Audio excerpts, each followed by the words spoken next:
my name's Sarah. Thank you for being here and welcome.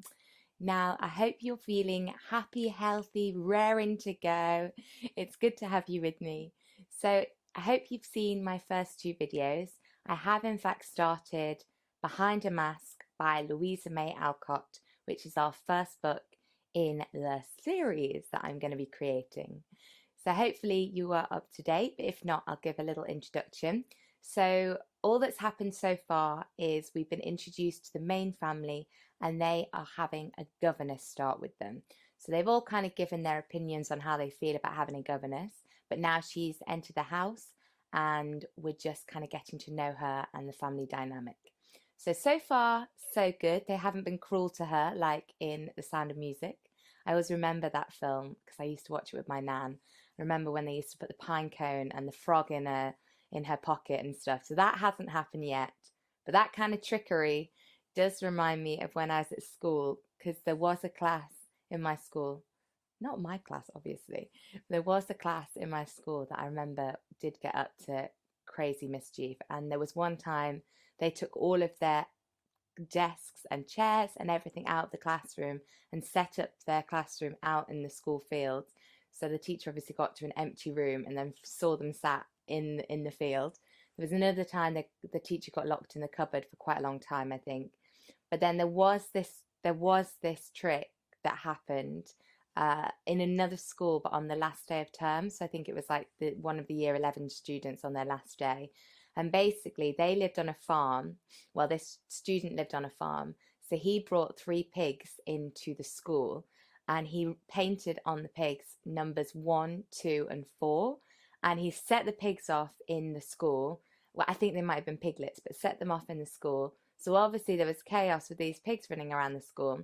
And when they managed to catch the three pigs, they obviously were numbered 1, 2, and 4. So then this school spent the rest of the day trying to find number 3 when there wasn't actually number 3. So I do remember that as going down as legendary, but very bad. But it was known around the whole of the schools as the trick of the year, I think. I'm not saying do this at home, by the way. Okay, so I'm going to get started with the story. Now, we got most of the way through chapter 1, so I'm going to finish chapter 1 and then make my way through chapter 2 today. Okay, sit back, relax, and enjoy.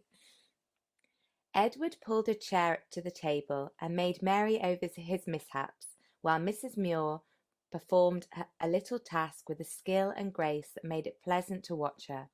Coventry lingered a moment after she had given him a steaming cup to observe her more nearly, while he asked a question or two of his brother. She took no more notice of him than if he had been a statue, and in the middle of the one remark he addressed to her, she rose to take the sugar basin to Mrs. Coventry, who was quite won by the modest domestic graces of the new governess. "Really, my dear, you are a treasure. I haven't tasted such nice tea since my poor maid Ellis died. Bella never makes it so good, and Miss Lucia always forgets the cream. Whatever you do, you seem to do it well, and that is such a comfort." "Let me always do this for you, then. It will be a pleasure, madam." And Miss Muir came back from her seat with a faint colour in her cheek, which improved her much. "My brother asked if young Sidney was at home when you left," said Edward, for Gerald would not take the trouble to repeat the question. Miss Muir fixed her eyes on Coventry and answered with a slight tremor of the lips. "No, he left home some weeks ago." The young man went back to his cousin, saying as he threw himself down beside her, "I shall not go tomorrow, but wait till the 3 days are out." "Why?" demanded Lucia. Lowering his voice, he said with a significant nod towards the governess, "Because I have a fancy that if she is at the bottom of Sidney's mystery. He has not been himself lately, and now he has gone without a word. I rather like romances in real life, if they are not too long or difficult to read." "Do you think her pretty?"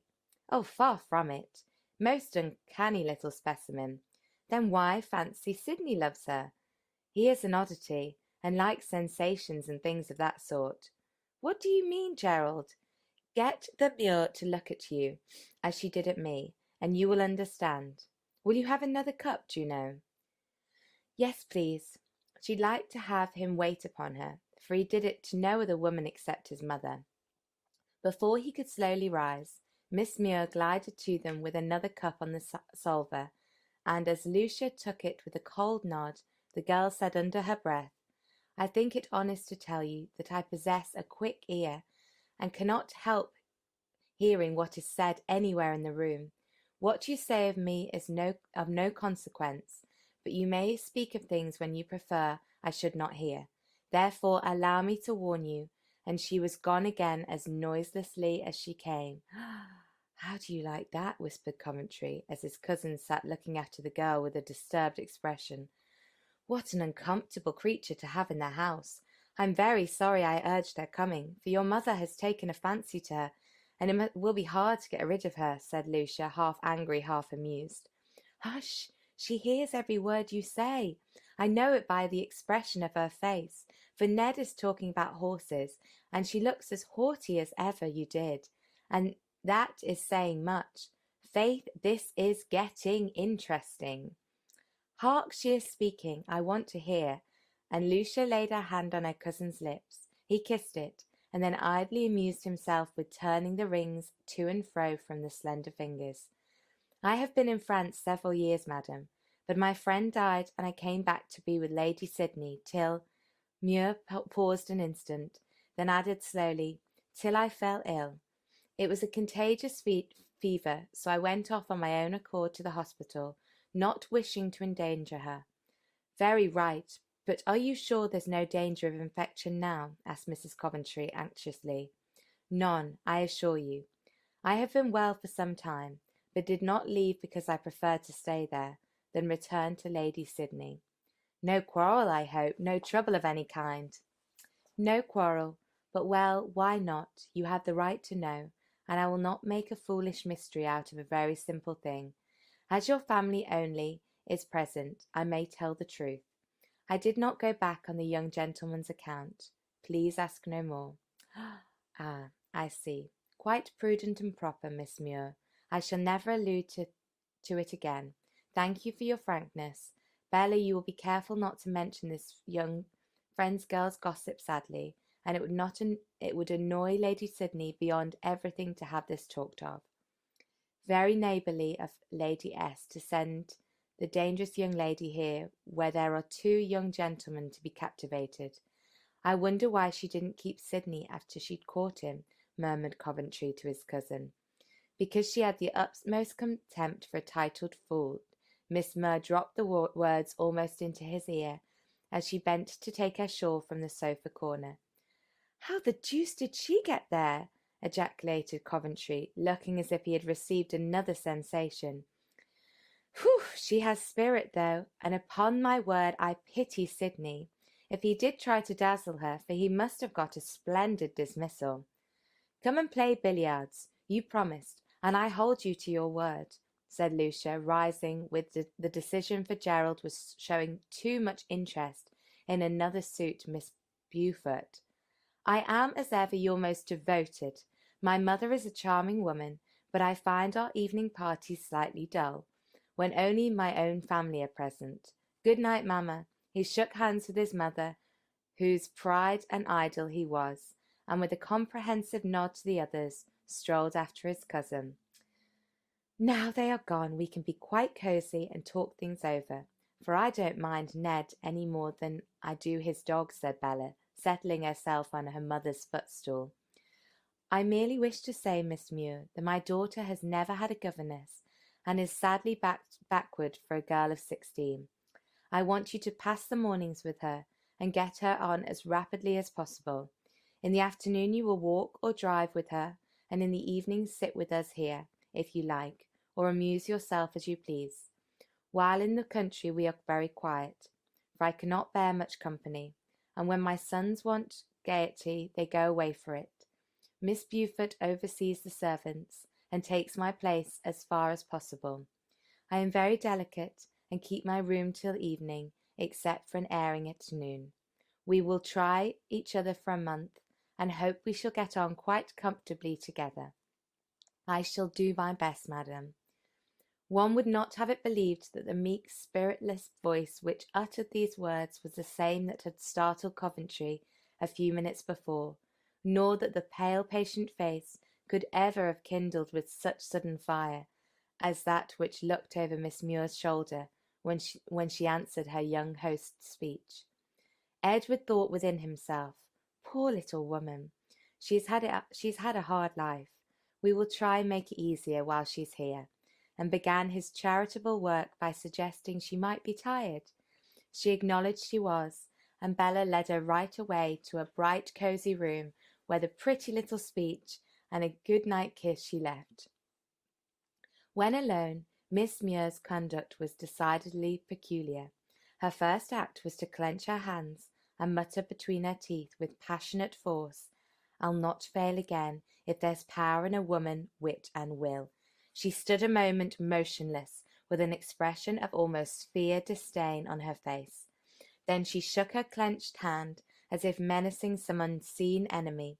Next she laughed and shrugged her shoulders with a true French shrug, saying low to herself, "Yes, the last scene shall be better than the first. Mon Dieu, how tired and hungry I am." Dun, dun, dun. Kneeling before the one small trunk which held her worldly possessions, she opened it, drew out a flask, and mixed a glass of some ardent cordial, which she deemed to enjoy extremely as she sat on the carpet, musing while her quick eyes examined every corner of the room. "Not bad. It will be a good field for me to work in, and the harder the task, the better. I shall like it. Merci, old friend. You put heart and courage into me when nothing else will. Come, the curtains is down, so I may be myself for a few hours, if actresses ever are themselves." Still sitting on the floor, she unbound and removed the long, abundant braids from her head, wiped the pink from her face, took out several pearly teeth, and slipping off her dress, appeared herself indeed a haggard, worn, and moody woman of 30 at least. The metamorphosis was wonderful, but the disguise was more in the expression she assumed than in any art of costume or false adornment.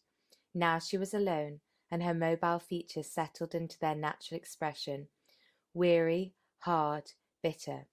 She had been lovely once, happy, innocent, and tender, but nothing of all this remained to the gloomy woman who leaned there brooding over some wrongs, or loss, or disappointment which had darkened all her life. For an hour she sat so, sometimes playing absently with the scanty looks that hung about her face, sometimes lifting the glass to her lips, as if the fiery draught warmed her cold blood, and once she half uncovered her breast to eye with a terrible glance the scar of a newly healed wound. At last she rose and crept to bed, like one worn out with weariness and mental pain. So I've just finished chapter number 1. As these chapters are quite long, I'm going to pause for today. I'm going to do an extra little video tomorrow with chapter 2. So then we can continue with the story. Okay, speak to you soon. Take care. Goodbye.